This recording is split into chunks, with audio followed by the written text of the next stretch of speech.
Това е най-големия проблем, който аз срещам с комуникацията с клиниката. Защото може би не се дава такова голямо значение за снимките, за фотодокументацията, първоначалното планиране. Фотодокументацията стартира случая, ако главата е много леко назад, аз правя ни зъби, които после са дълги.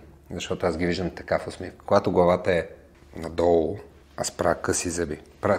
Аз правя зъби, които изглеждат добре на дизайна, но после в устата са къси. Да не говорим за тия страничните движения. Единственото, което не е проблем, е тази инклинация, защото може с скропването да се коригира. Но Калин много, той си е педант, нали, има огромно търпение и много добре е подредил този панел от нашата лекция, защото стъпка по стъпка тук това да съвпада с ушите, всички неща, които трябва да се направят за една добра снимка, той ги е систематизирал много добре.